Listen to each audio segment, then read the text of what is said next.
Hello, everybody, and welcome to your post-daily news show. It is Monday, March the 28th, the beginning of WrestleMania week. So I hope you have a lot of energy, Way, because by this time next week, we will be unconscious.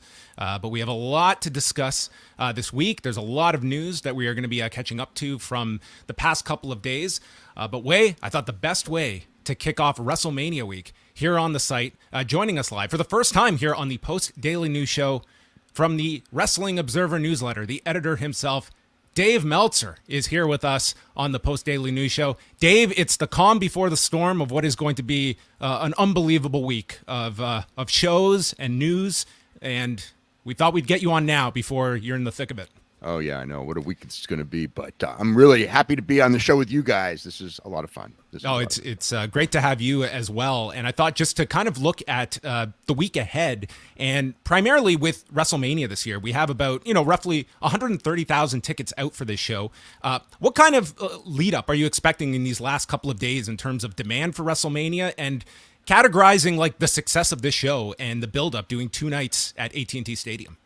Yeah, I mean, I think it probably is about where I would have predicted. Maybe it'll do even slightly better. I think that my gut was 65,000 paid, for each show, and I think there's that's up close to the number that's out. But of course, there's also free tickets, but not a ton. So I think the Roman Reigns and Brock Lesnar build has been excellent, and I think that. All things considered, the rest of the show kind of has fit together. I think that there's some cool stuff on the show.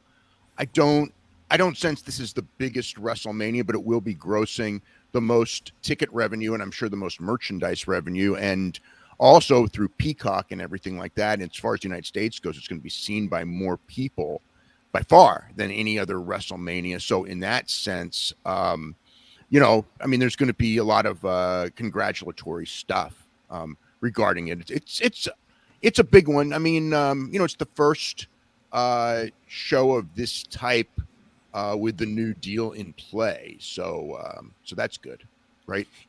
In terms of Ronda Rousey, do you feel like she has landed with the audience this time around? It has been several years since she has been in front of that WWE audience. And, unlike some, one-offs that we're going to see this weekend, she is one that is sticking around. How do you feel Ronda's been plugged into this show and her importance to it, especially on the first night?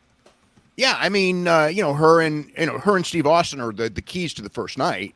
And, I would say, after the rough start, because I think that she just hated the crowd so much, and then kind of was told, hey, look, don't hate the crowd. You're a babyface. So she kind of turned that part around. I think it's been a little bit rough, though. I mean, it's like she doesn't have the star power that she had when she came over.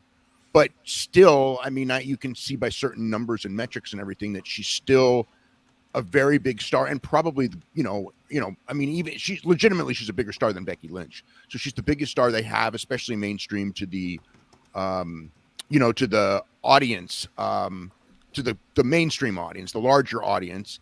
And obviously this year, it feels like the build is to get to her and Becky Lynch, which they want to do next year.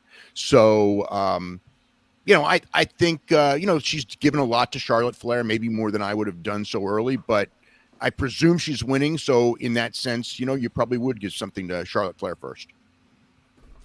Most WrestleManias, I think, rely a whole lot on celebrity and special attraction. This year, though, I almost feel like they're taking it to a new level, and you multiply that by 2 with the 2 nights. And clearly, I would say, at least financially, it seems to be a success for them. Do you think that going forward, if they continue with this 2-night experiment, that we continue to see this level of build? And who can they go to? Who is left when you have a Steve Austin after making a return? Yeah, well, that was the big one. I mean, obviously next year the idea is Dwayne. I mean, it's not official, but that's the idea. So that's the biggest one possible. I suppose you could always get Dave Bautista back for something. I mean, he's a big star as well. But I do think we're going to get more and more celebrities. And one of the reasons I think we're going to get more and more celebrities is because there's more money involved. And it's such a big thing now that before, it was like celebrities were doing it for a paycheck, so to speak. And now I think some like with Logan Paul, I think he's just doing to build his brand and obviously for a paycheck. And they can offer so much more as a paycheck now with because the money's guaranteed from Peacock, and the WrestleMania money I'm sure is a giant number. It's out there because it's actually the deal is actually based on shows, and obviously the live gate. When you have two, probably $15 million gates or somewhere in that whereabouts, you're talking about 15 million extra dollars that they have to spend, on different things. So, I think that the days of a million celebrities, I think, are over. But I do think that we're always going to have several, and it won't be as hard to get them. Of course, one of the big names that is going to be circulating all week long right up to the show is Cody Rhodes. In your estimation, tonight on Raw, how do you think that should be handled with Cody? And do you think that the public, by and large, it's sort of a wink and a nod that they know Cody is coming? Or do you think that has to be hit a bit harder tonight? People know. I mean, the hardcore fans all know. I think it needs to be spelled out a little bit stronger tonight because it's not like, I don't feel it's like Punk where everybody knew, and that's what you're going for is like, I'm saying it's going to be as big as Punk because it's a completely different thing. But what you're looking for, obviously, is something where everyone knows, but we don't have to tell you. And, I think that they just, tonight's show is real important on how they do it. I don't know exactly how they're doing it, but, I think that there should be like, if they want to mention his name, I don't think there's anything wrong with mentioning his name. If they want to keep it a surprise, keep it a surprise. But I think that you really want to hint at it strongly so everybody wink, wink knows that he's the surprise. There's also the element at play that they haven't really exploited in the past couple of years with the 2-night experiment is the idea that you could have him show up as the big surprise night one and you hold off till night two with the match and look for that 24-hour kind of last minute momentum coming out of show number one. You can do that with something else too. You could do something maybe out of the Battle Royal and add something to Sunday, or you do something night one. And like a post match and build something up for Sunday. You certainly have the ability to do that. Yeah. From your understanding and maybe from your expectations, what do you think closes night one at this point? Well, the last I was told, which was as of midweek, was Rousey and Flair, but I think it should be Austin and Owens, and I know that that's been discussed. And I think that the more people, internally talk about it, I think the more they would lean in that direction because that is the climax. Austin is the biggest thing on night one. So even though it's not a match, if it was me, it's Austin Owens. Do you look at this, and this is kind of a bit of guesswork because you have to really get into Steve Austin's head that, it's not, defined as a match, but this certainly, I think people are expecting him to do more than he has done in some of these past appearances. I think more than anything he's done since he retired. Exactly. And you just have to wonder if this is a big home run and it comes out of it, like is that kind of that bug is planted in Steve that maybe the prospect of a match becomes a bit more enticing to him versus this being looked at as my final thing I'm doing. Yeah. Depending on how it goes, of course, if he goes through this, doesn't get hurt, I think he'll do well just because he's got so much pride and I know he's in great shape. Mm-hmm. So I think he'll do well. And like next year they've got, if he becomes the new Undertaker where he's the special attraction, comes out once a year, I don't know how many years he's going to have left doing that. And then also the other thing is that it was very hard for him to leave and to come back even for one show. In other ways, it's very hard. I remember, Paul Levesque would say, you think it's easier doing one match a year. And he said it's actually so much harder because you're not in ring shape and you've got to go in there and you got to train. I mean, you can get your body looking great for the one match, but to perform at that level when you haven't been wrestling and when you're older, you know what I mean? It is very, very hard. Coming out of the 2 nights, what kind of shape do you see WWE in post WrestleMania? Like you have a few interesting pieces to play. There's going to be a big focus on Gable Steveson. Ronda Rousey is around. Just in terms of post-Mania plans, when you don't have an Austin around and the celebrities are gone, are you looking at things being in a dire situation? Are they in a good situation? How do you kind of look at where we're going to be in a couple of weeks' time? Well, I presume that they're going to shoot some big angles at WrestleMania for post-WrestleMania. So I think that they'll be fine. I know that the advances actually surprised me that they're very low, because their business has been very, very good the last several weeks. So I thought, okay, they're, and that's not unexpected going, WrestleMania season, things tick up. But I figured like, oh, they're starting to like show like more sign of life at the box office. And then I saw the advances just last week for Post-Mania, and they're weak. Now, can they shoot a big angle and things like that? Because it is one of those things where everything for a year has been built into Roman Reigns and Brock Lesnar at the expense of almost everyone on the roster. And now you've got to go in there where, okay, you've done that match. I don't see that, you're not going to do that match again. I mean, maybe it's SummerSlam or something, but, not right away. And so you've got to get, whether it's Bobby Lashley or Drew McIntyre in there. And of course, Lesnar's not going to be there probably every week either. So it's, I think it's going to be difficult. But their money's all guaranteed. I mean, they're going to be fine, but interest level, it'll go down. And it does every year anyway. I don't think anything's dire. They've got a lot of talent, but they built everything around Roman Reigns and Lesnar to the expense of every other talent on the roster being seen as secondary. Maybe shifting gears outside of the WWE, I'm curious, what you're hearing the most buzz of for the rest of the events that might be taking place in WrestleMania week. Oh, you mean as far as the other shows? Mm-hmm. I don't. I know that like there's a lot of intrigue on Ring of Honor, but I don't feel giant buzz on it just because there's so much that night. Hall of Fame with Undertaker, is a big deal. There's the, New Japan and Impact and everything. They have shows, AAA has shows. And like, you got a lot of major promotions having shows, and they're all going to probably be really good shows. But I think that the quantity of them almost, it helps in the sense that, there's going to be people at these shows sampling them and everything. But for the people who are not in Dallas, there's so much that you're kind of going to go like, okay, what stuff do I have to see? And, there may be one or two of those events, but a lot of them, I think that if it was like a separate event or a separate weekend, I think might do better as far as pay-per-view aspect goes. Yeah, I do sense like there's a lot of questions about Ring of Honor. I don't know how many answers you're going to get with this show on Friday, but you also kind of have the handicap, Dave, that I don't think we can expect any promotion for this show on either TNT or TBS because of the Rampage conflict. So you kind of are dealing with that. Like here you have this national television audience that you can't market this show to on Wednesday night, theoretically. It's going to be interesting because if they don't, it's going to be very, very tough. But you're right. The worst thing, it's a bad date to launch Ring of Honor because you're going against Rampage, you're going against the Hall of Fame, you're going against SmackDown, not to mention several other shows in that market.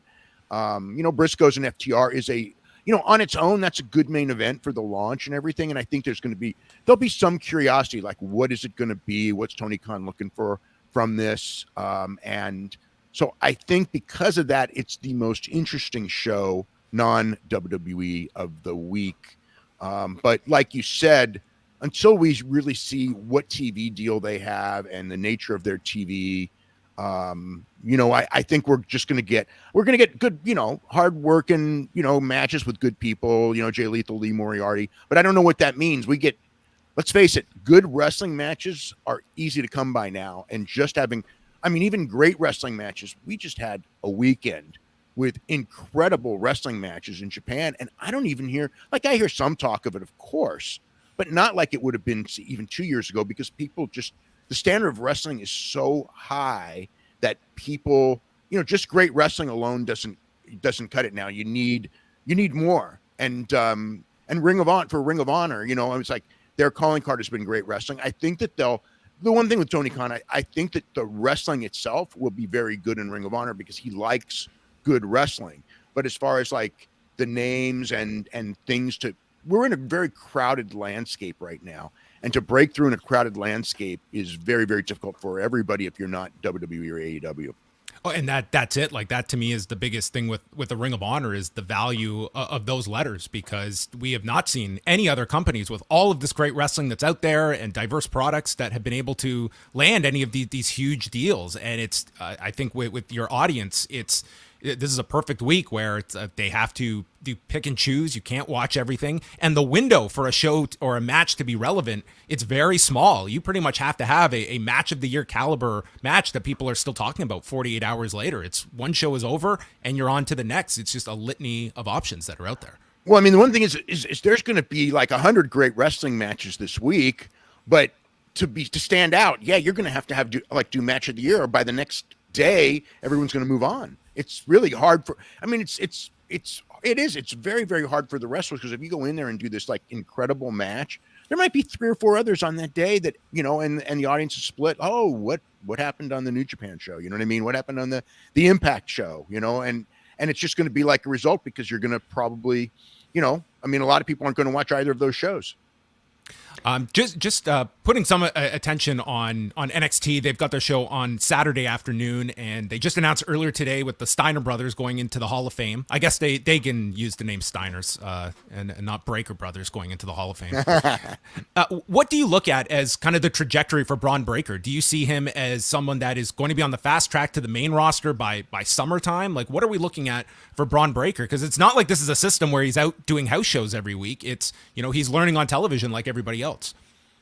Yeah, and I wish he was doing house shows every week, or, you know, like a couple every week. I think that's one of the weaknesses right now of WWE, is not starting up, even if it's just small shows in front of a couple hundred people in Florida, just getting these guys reps, because they are young and they're only getting one TV match every week or 2, and a lot of them are short, so it's tough. But as far as Braun Breaker goes, what I was told is he's being, I don't know if that means SummerSlam. I don't know if it means the day after Mania, but I know that he's being fast tracked.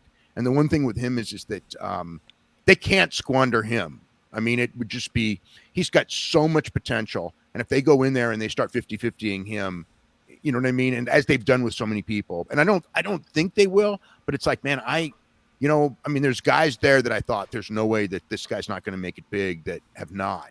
So I don't count on anything, including Gable, who's another one, Gable Steveson, who they have a lot of money invested, just won the gold medal and 2 NCAA titles. And, totally unexperienced as a pro wrestler, yet his name is such that they're going to have to push him, and he's going to be a regular right after this semester is over, and with a big push. So he's another one. So, you know, if you have them both at the same time, I suppose the thing for Braun Breaker, if he's going to come up, is you put him on SmackDown, so they're not both on the same brand at the same time. It's hard to predict the news, of course, but what do you expect next week's headline in the Observer to be? Something about WrestleMania, and I don't know. I mean, what is the top thing coming out of WrestleMania, in your opinion? Maybe the most exaggerated attendance in company history. They might create a whole stadium of imaginary people onto that number. Yeah, well, I mean, they're going to do that. I can't imagine that they can announce less than 90,000, no matter what the real number is, because then it's almost like that 101,000, which was also a fake number. Is like the standard that if they don't get it, somehow they failed. So they're going to have to announce a big number. But I mean, as far as the big thing, I presume that there's like maybe some angle somewhere, something. Maybe, I don't think it's going to be Undertaker Hall of Fame, but to a lot of people, that's gigantic. Maybe Austin. I mean, obviously, Lesnar and Reigns are out there having to do a great, great match, because this thing's been built up so big for so long. And then, what angle they do coming out of it, because they need, the one thing when I talk about those advances and everything, they need a big angle for, if Roman is the one staying, for Roman, whether it's McIntyre or somebody else, or if Lesnar's going to be around a lot. Lashley's been protected, but they need to jump somebody in there, and maybe, I don't know, Gable might be too early. I mean, I wish Gable just came in here and beat Omos in like 30 seconds. But, Omos is with Lashley, and that's not going to happen, even though I know people who think it should.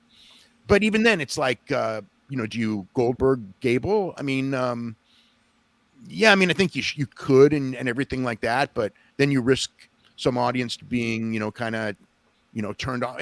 It's such a tricky thing, to fast track somebody. And then what do you do with Ronda after? I mean, do you go with Ronda and Charlotte Flair for another couple months? I think probably. Because, and then you've got Sasha Banks on that side. So that's another one that she can go with. Leading to, a year from now with Becky Lynch, supposedly. So Yeah, and again, Cody, what happens with Cody?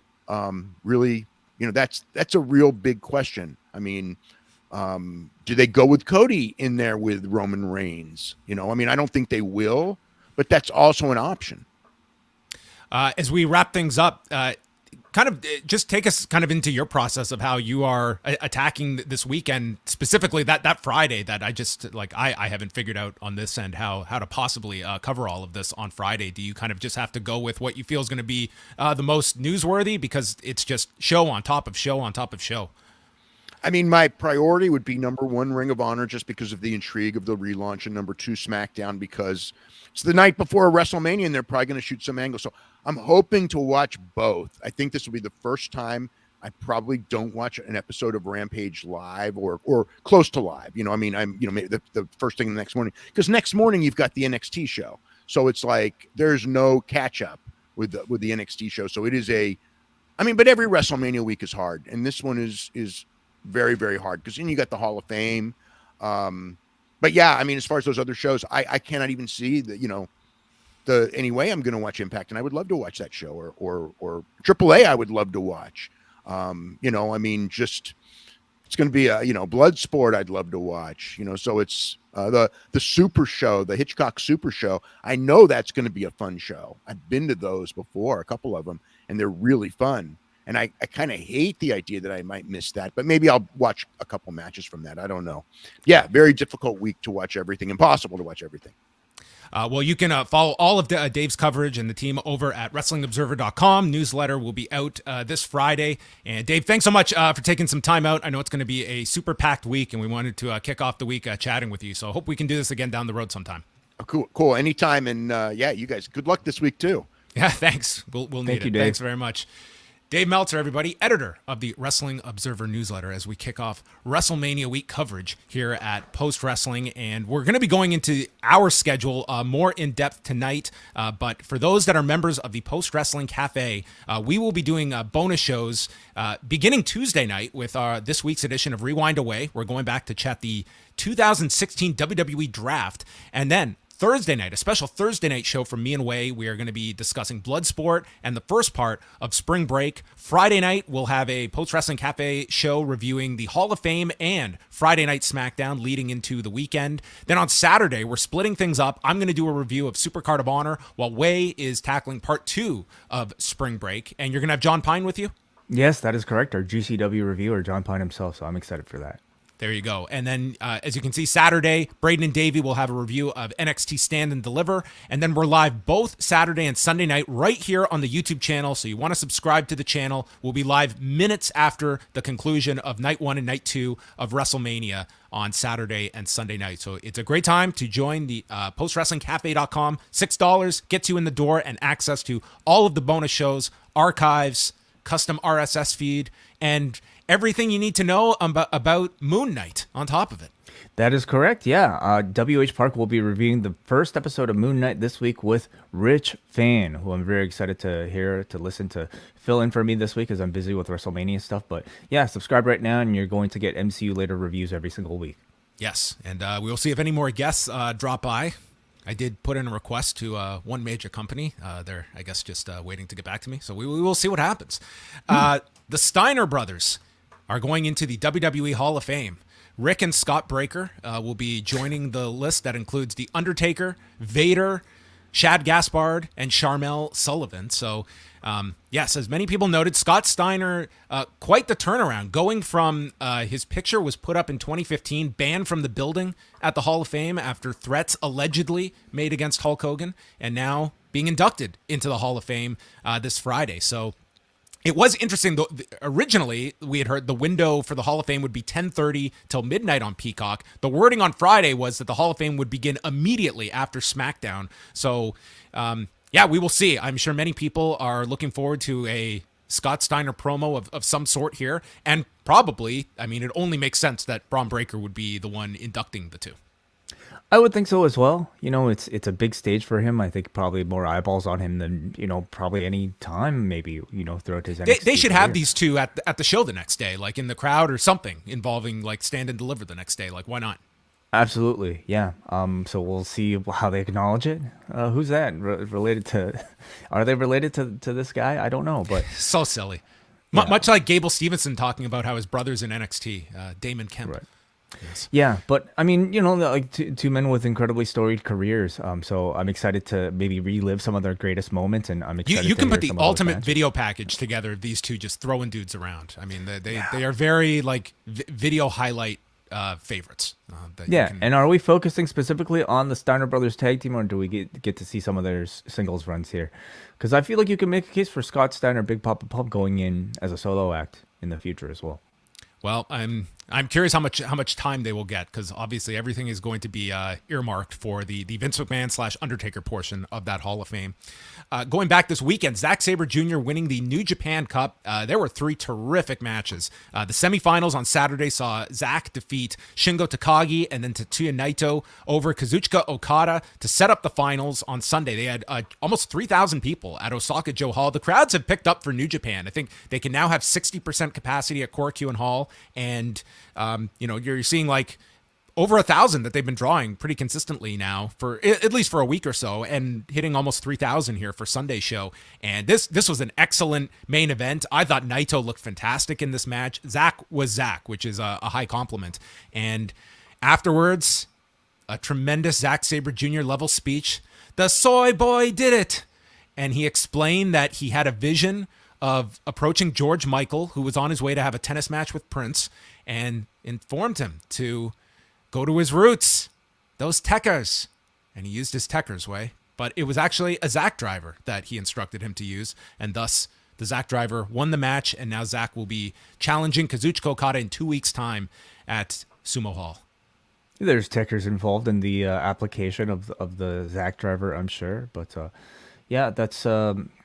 I think it's great news as a Zack Sabre Jr. fan. I have not had a chance to watch the match yet, but yeah, It was really solid stuff. All 3 of those matches I would recommend. And so April 9th, it's a really big show for them. In addition to Okada and Zack, they have announced Desperado and Sho for the Junior Heavyweight Championship. Hiroki Goto and Yoshihashi defending against Jeff Cobb and Great Okan. Evil versus Hiromu Takahashi for the Never Openweight Championship after Hiromu beat Evil in the New Japan Cup. Toru Yano against Taichi for the King of Pro Wrestling Trophy. Master Wato and Ryusuke Taguchi against El Phantasmo and Taiji Shimori for the Junior Heavyweight Tag titles. Will Ospreay and Aaron Hanare against Shingo Takagi and Tetsuya Naito. That's your second match on the card. That's some pretty significant stars. And then opening it up, Hiroshi Tanahashi in the opener with the Gorillas of Destiny and Jado against Bad Luck Fale, Chase Owens, Yujiro, and Geto. So the Jado-Geto split continues. This is a loaded show for New Japan. This is like their days of old, where they just load up everything for one card instead of splitting stuff up over the course of multiple events. Yeah, do what's your assessment of the New Japan Cup overall this year? I thought it was way too long. To me, the tournament began once they got down to the round of 8, and I think from there it really picked up. Like there was some good wrestling, but I think we got into it with Dave there. Like great wrestling, I would say, is almost like the barrier for entry. So you've got to be going above and beyond to capture people's attention. And by the final 8, like, you had some pretty dynamic performers involved. Zack had a fantastic tournament. I thought Naito looked excellent, and he had an interesting story going through this without using the Destino to win any of his matches. So, and you've set up now 2 title matches for Okada. You can go back to another Naito match after the loss, and you've got Zack coming up in 2 weeks' time. So overall, I would say like the last 2 weeks was really, really, really strong stuff. And if you can only catch the ending, the semifinals and finals, I think you'll be very happy with the end result. Stardom as well over the weekend. Just want to go over some of the notes. Karen Peterson has reviews of both nights, so if you want to get an in-depth analysis of both shows, you can go check those out up on the site. The first night, in front of 2,712, it was highlighted by Shuri defending and retaining the World of Stardom title against Julia, making her second defense, and then announcing that she is leaving Donna Del Mondo and is forming her own group, which she will announce additional members next month. Saya Kamatani defeated Utami with the Phoenix Splash Splash to retain the Wonder of Stardom title in a battle of Queen's Quest stablemates. And Kairi returned, teaming with Mayu Iwatani over Tam Nakano and Unagi Sayaka, with Kairi hitting the insane elbow followed by the moonsault press from Mayu to pin Sayaka. And Kairi looked great in this match. Like, she came out, she had, she felt like one of the big stars on the show. It's still the clap crowd, but you could tell they were very much into this. And that led into the second night where she beat Starlight Kid. And then Shuri, on the second night, defended against Mayu Iwatani. They went almost 30 minutes with Shuri retaining, and Saya Kamatani defending the Wonder of Stardom title against Tam Nakano, that featured a balcony dive, trying to... this wasn't quite the height of Jeff Hardy's dive, but doing her best here. So Maybe a Sting level dive. yes, yes. That's Sting studying his Tam Nakano tapes for future. But I mean, there's so much great wrestling out there. It's hard to keep up with all of this, and we talk about a window for a tremendous show. It's like you're just on to the next thing so quickly, so it becomes very hard to keep up with all of this. So anyway, that was 4 really strong shows from Japan over the weekend. And I believe some injury news to come out from the show. That is right. Kairi revealed that she has a ruptured eardrum. So that is unfortunate that she is dealing with. And it's like with Kairi, like, I don't think people are expecting she's going to be like a day-to-day player with Stardom. And she should be used sparingly for big matches and kept as an attraction. So hopefully she has some time to heal this up and come back 100%. But like, she's not in the Cinderella tournament that is starting this weekend as well. So that's also into the mix of everything. What do you do to treat a ruptured eardrum? Wait. I don't know. Yeah. Do those heal? I would hope Eardrums. I've never ruptured an eardrum before, so I hope I never do. Maybe Chris Rock has a ruptured eardrum. Something was ruptured. Yeah. Yes. Let's quickly go over Raw tonight. It is WrestleMania Raw. Are you ready for WrestleMania Raw? Always ready. Yes. Why not? WrestleMania everything. I'm about to have a WrestleMania lunch. Maybe I'll take a WrestleMania nap later. Okay. I'm set. Gonna have a WrestleMania workout, maybe WrestleMania sleep tonight, and then start WrestleMania Tuesday. So WrestleMania Raw will feature appearances by Roman Reigns and Brock Lesnar ahead of WrestleMania this week. RK Bro against the Usos, just because. 8-woman tag. Carmella, Zelina, Shayna Baszler, and Natalya against Sasha Banks, Naomi, Rhea Ripley, and Liv Morgan. The Street Profits will take on Alpha Academy, The Miz versus Rey Mysterio, and then you've got the Seth Rollins angle that progressed. It went from Rollins stating there would be no Raw until he gets his WrestleMania plans, and then it was to have a storyline meeting with Vince McMahon this morning, and I guess that will play itself out tonight. So what would you like to see done with the Cody Rhodes story? Like, do you keep it somewhat ambiguous as they have so far? Do you kind of tip your hand a bit without so much as mentioning Cody? Like, how, because that really has felt like it is the big story on Raw, beyond, like, you don't have Austin there every week to promote the match with Owens. So Rollins has been like the focal player on Raw the last few weeks. I mean, I have to imagine they tipped their hand enough to, direct people to the idea that, hey, this match is very likely going to happen, and you're very likely going to see this person that everybody is rumored and the audiences are chanting for make their appearance on Saturday. I think at the very least you probably have to do that. Even with CM Punk, we had Darby Allin come out and say, something to the effect of best in the world. They pretty much told you everything without exactly telling you, and I'm expecting a similar level here. I'm honestly a little bit surprised that they haven't gone deep enough into that yet. So we'll see. If they just went as is and didn't say anything up until Saturday, I guess that wouldn't surprise me too much either. Do you think we get any kind of Austin promo tonight? Not an appearance at the building, but just a promo going into it? Or do you think that the one video that they sent in, that's enough for Austin? Everyone knows he's coming. That I think that's the biggest thing. That's right alongside Reigns and Lesnar in terms of the biggest things. And I don't know if you need to do anything with Austin, but curious if they do anything. I think you get a big Kevin Owens appearance and maybe a big Kevin Owens segment either way, just to, again, really hammer home that, hey, Steve Austin will be appearing in this thing and into a significant degree.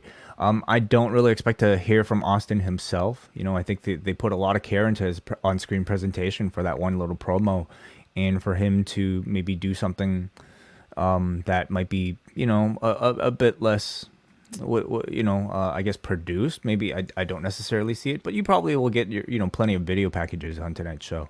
Yes. If anyone is suggesting the idea that Steve Austin does a video dressing up as Kevin Owens, stop right now. Yeah, I don't think that's happening. That we don't need. So we'll sign off with again reminding people that this Sunday, WrestleMania viewing party here in Toronto, hosted by the one and only Braden Harrington. It's happening downtown Toronto at Sneaky D's, 431 College Street, right at the corner of College and Bathurst. And it starts at 6:30. Tickets in advance. They're $12 in advance, $15 at the door. There was a huge walk-up for Revolution a couple of weeks ago. So you want to get your tickets in advance. And yeah, Braden is the MC. He will be your party host on Sunday night for night 2 of WrestleMania if you're in the Toronto area. Or if you're outside of Toronto area, you can make the big trek to Toronto for the viewing party. Not restricted by area code. No, not at all. Yeah, that is an event that's happening this Saturday. Of course, our friends over at Up Next and the British Wrestling Experience are teaming up with Grapple for their show in Leeds this weekend as well. So internationally, plenty of opportunities to interact with some post-wrestling personalities. So pretty excited for that.